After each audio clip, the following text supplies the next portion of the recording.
شروع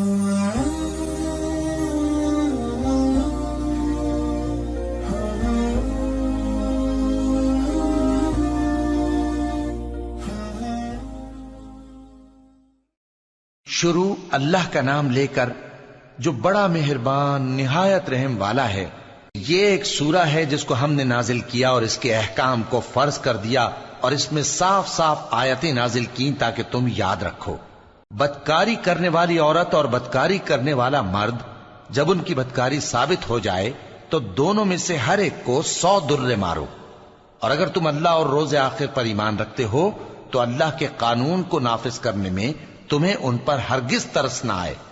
اور چاہیے کہ ان کی سزا کے وقت مسلمانوں کی ایک جماعت بھی موجود ہو۔ بدکار مرد تو بدکار یا مشرک عورت کے سوا کسی سے نکاح نہیں کرتا، اور بدکار عورت کو بھی بدکار یا مشرک مرد کے سوا اور کوئی نکاح میں نہیں لاتا، اور یہ یعنی بدکار عورت سے نکاح کرنا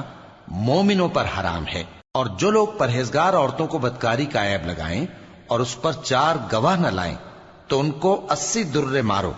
اور کبھی ان کی شہادت قبول نہ کرو، اور یہی بد کردار ہیں۔ ہاں، جو اس کے بعد توبہ کر لیں اور اپنی حالت سنوار لیں تو اللہ بھی بخشنے والا ہے، مہربان ہے۔ اور جو لوگ اپنی بیویوں پر بدکاری کی تہمت لگائیں اور خود ان کے سوا اور گواہ نہ ہوں تو ہر ایک کی شہادت یہ ہے کہ پہلے تو 4 بار اللہ کی قسم کھائے کہ بے شک وہ سچا ہے، اور 5ویں بار یہ کہے کہ اگر وہ جھوٹا ہو تو اس پر اللہ کی لعنت۔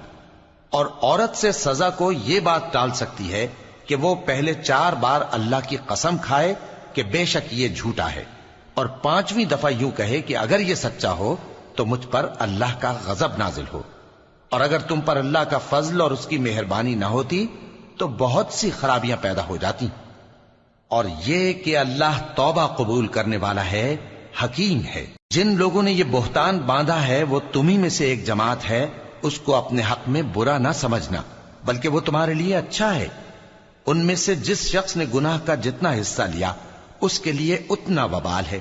اور جس نے ان میں سے اس بہتان کا بڑا بوجھ اٹھایا ہے اس کو بڑا عذاب ہوگا۔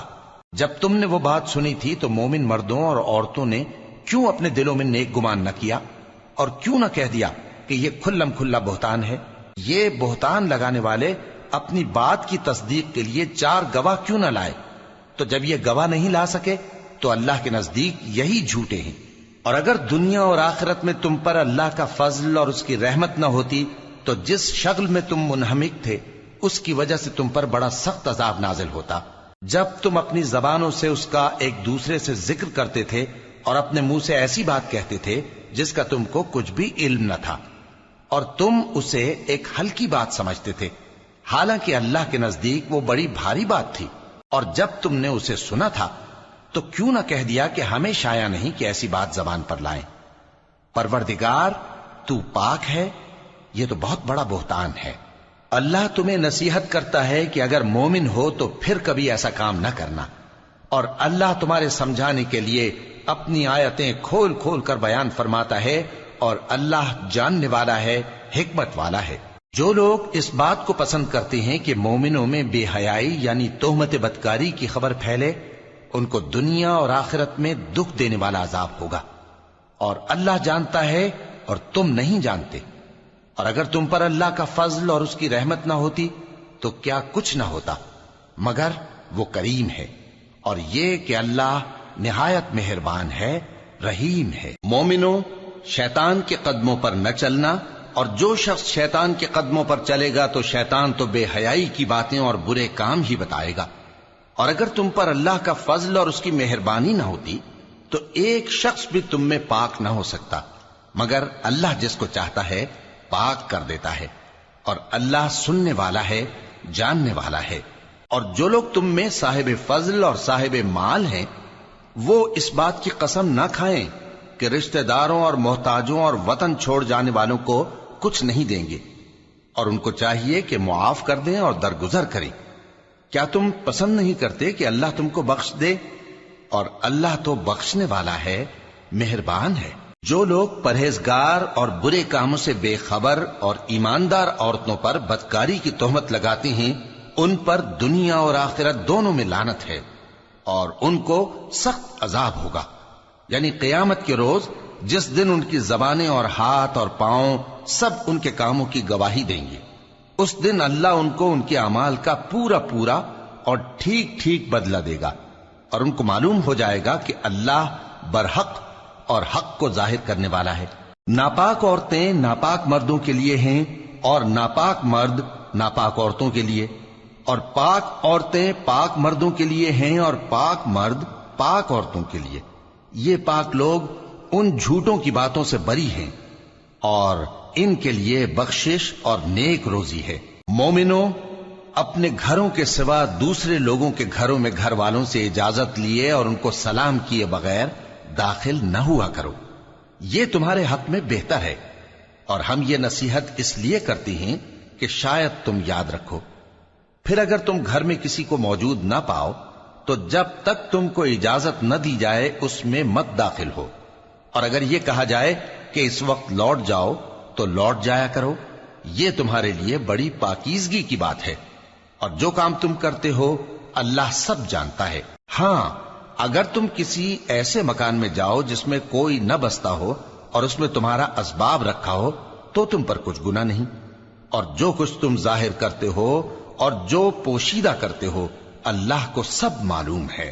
مومن مردوں سے کہہ دو کہ اپنی نظریں نیچی رکھا کریں اور اپنی شرمگاہوں کی حفاظت کیا کریں، یہ ان کے لیے بڑی پاکیزگی کی بات ہے، اور جو کام یہ کرتے ہیں اللہ ان سے خبردار ہے۔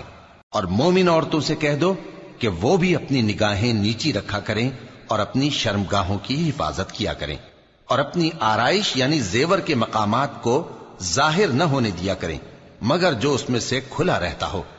اور اپنے سینوں پر اوڑھنیاں اوڑھے رہا کریں، اور اپنے خاوند اور باپ اور خسر اور بیٹوں اور خاوند کے بیٹوں اور بھائیوں اور بھتیجوں اور بھانجوں اور اپنی جیسی مومن عورتوں اور لونڈی غلاموں کے سوا نیز ان خدام کے جو عورتوں کی خواہش نہ رکھیں، یا ایسے لڑکوں کے جو عورتوں کے پردے کی چیزوں سے واقف نہ ہوں۔ غرض ان لوگوں کے سوا کسی پر اپنی زینت اور سنگھار کے مقامات کو ظاہر نہ ہونے دیں،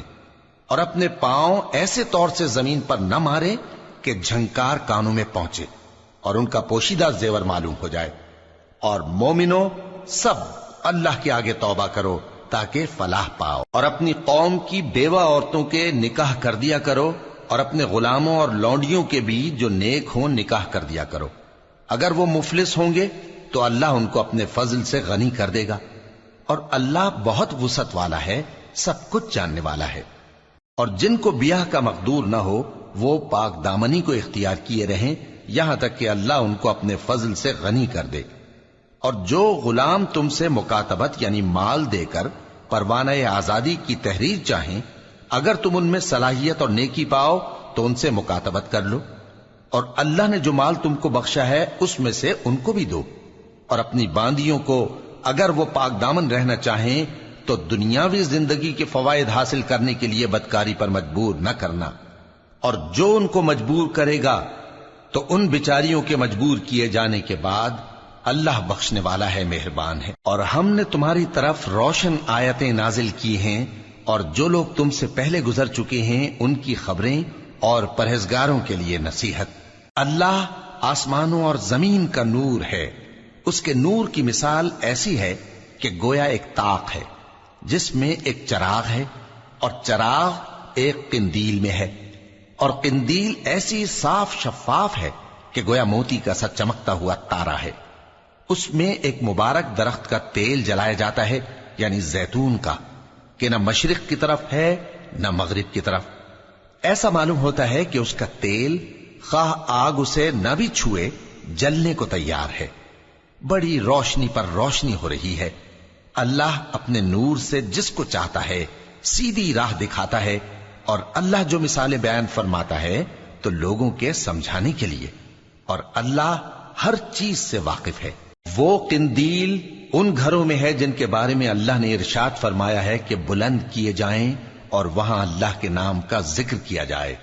اور ان میں صبح و شام اس کی تسبیح کرتے ہیں۔ ایسے لوگ جن کو اللہ کے ذکر اور نماز پڑھنے اور زکوٰۃ دینے سے نہ سوداگری غافل کرتی ہے نہ خرید و فروخت، وہ اس دن سے جب دل خوف اور گھبراہٹ کے سبب الٹ جائیں گے اور آنکھیں اوپر چڑھ جائیں گی، ڈرتے ہیں تاکہ اللہ ان کو ان کے اعمال کا بہت اچھا بدلہ دے اور اپنے فضل سے زیادہ بھی عطا فرمائے،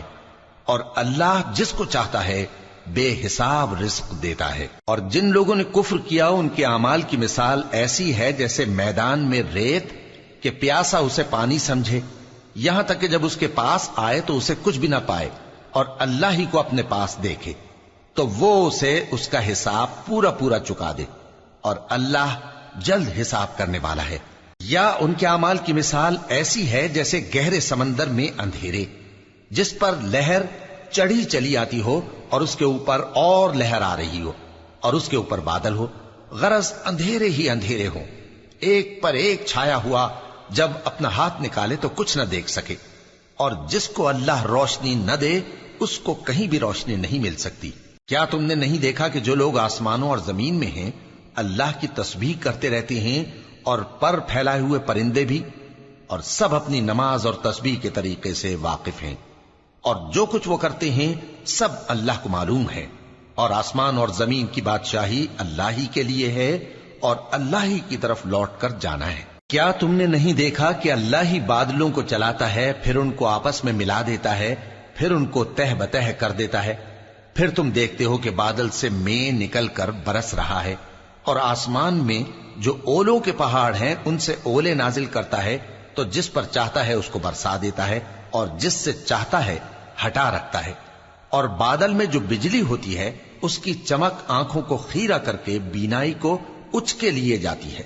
اللہ ہی رات اور دن کو بدلتا رہتا ہے،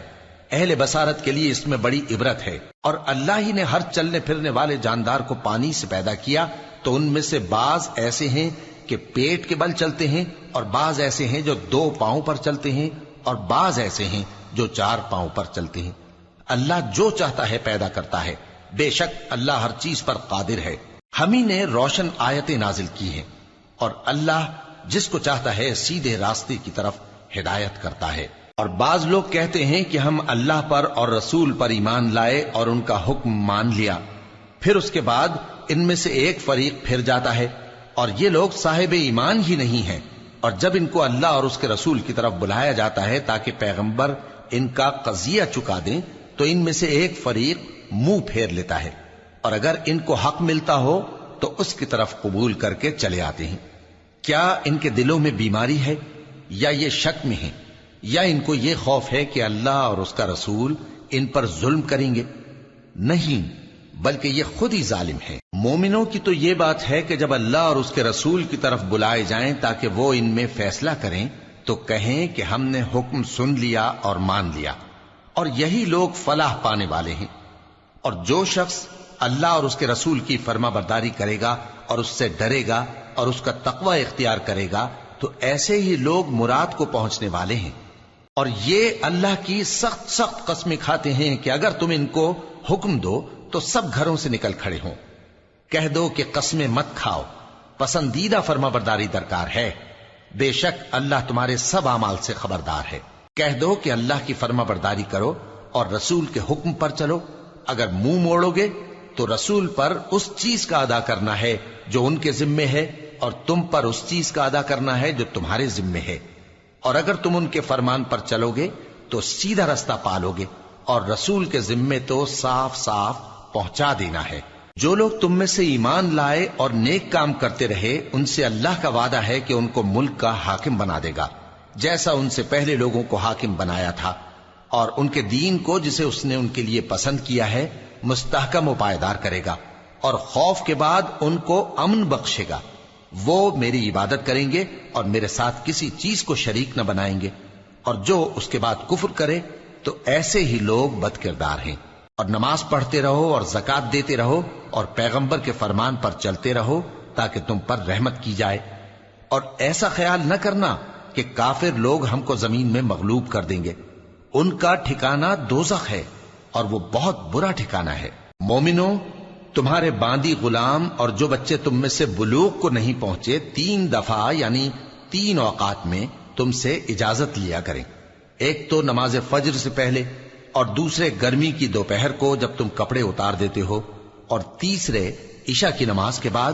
یہ 3 وقت تمہارے پردے کے ہیں. ان کے آگے پیچھے یعنی دوسرے وقتوں میں نہ تم پر کچھ گناہ ہے اور نہ ان پر کہ کام کاج کے لیے ایک دوسرے کے پاس آتے رہتے ہو. اس طرح اللہ اپنی آیتیں کھول کھول کر بیان فرماتا ہے اور اللہ بڑا علم والا ہے، بڑا حکمت والا ہے. اور جب تمہارے لڑکے بالغ ہو جائیں تو ان کو بھی اسی طرح اجازت لینی چاہیے جس طرح ان سے اگلے یعنی بڑے آدمی اجازت حاصل کرتے رہے ہیں. اس طرح اللہ تم سے اپنی آیتیں کھول کھول کر بیان فرماتا ہے اور اللہ جاننے والا ہے، حکمت والا ہے. اور بڑی عمر کی عورتیں جن کو نکاح کی توقع نہیں رہی اور وہ زائد کپڑے اتار کر سر ننگا کر لیا کریں تو ان پر کچھ گناہ نہیں، بشرطے کہ اپنی زینت کی چیزیں نہ ظاہر کریں. اور اگر اس سے بھی بچیں تو یہ ان کے حق میں بہتر ہے. اور اللہ سنتا ہے، جانتا ہے. نہ تو اندھے پر کچھ گناہ ہے اور نہ لنگڑے پر اور نہ بیمار پر اور نہ خود تم پر کہ اپنے گھروں سے کھانا کھاؤ یا اپنے باپ دادا کے گھروں سے یا اپنی ماؤں کے گھروں سے یا بھائیوں کے گھروں سے یا اپنی بہنوں کے گھروں سے یا اپنے چچاؤں کے گھروں سے یا اپنی پھوپھیوں کے گھروں سے یا اپنے ماموؤں کے گھروں سے یا اپنی خالاؤں کے گھروں سے یا اس گھر سے جس کی کنجیاں تمہارے ہاتھ میں ہوں یا اپنے دوستوں کے گھروں سے. اور اس کا بھی تم پر کچھ گناہ نہیں کہ سب مل کر کھانا کھاؤ یا جدا جدا. پھر جب گھروں میں جایا کرو تو اپنے گھر والوں کو سلام کیا کرو. یہ اللہ کی طرف سے مبارک اور پاکیزہ تحفہ ہے. اس طرح اللہ اپنی آیتیں کھول کھول کر بیان فرماتا ہے تاکہ تم سمجھو. مومن تو وہ ہیں جو اللہ پر اور اس کے رسول پر ایمان لائے اور جب کبھی ایسے کام کے لیے جو جمع ہو کر کرنے کا ہو پیغمبر کے پاس جمع ہوں تو ان سے اجازت لیے بغیر چلے نہیں جاتے. اے پیغمبر، جو لوگ تم سے اجازت حاصل کرتے ہیں وہی اللہ پر اور اس کے رسول پر ایمان رکھتے ہیں. سو جب یہ لوگ تم سے کسی کام کے لیے اجازت مانگا کریں تو ان میں سے جسے چاہا کرو اجازت دے دیا کرو اور ان کے لیے اللہ سے بخشش مانگا کرو. کچھ شک نہیں کہ اللہ بخشنے والا ہے، مہربان ہے. مومنو، پیغمبر کے پکارنے کو ایسا خیال نہ کرنا جیسا تم آپس میں ایک دوسرے کو پکارتے ہو. بے شک اللہ کو وہ لوگ معلوم ہیں جو تم میں سے آنکھ بچا کر کھسک جاتے ہیں. تو جو لوگ ان کے حکم کی مخالفت کرتے ہیں ان کو ڈرنا چاہیے کہ ایسا نہ ہو کہ ان پر کوئی آفت پڑ جائے یا تکلیف دینے والا عذاب نازل ہو. دیکھو، جو کچھ آسمانوں اور زمین میں ہے سب اللہ ہی کا ہے. جس طریق پر تم ہو وہ اسے جانتا ہے اور جس روز لوگ اس کی طرف لوٹائے جائیں گے تو جو عمل وہ کرتے رہے وہ ان کو بتا دے گا اور اللہ ہر چیز سے واقف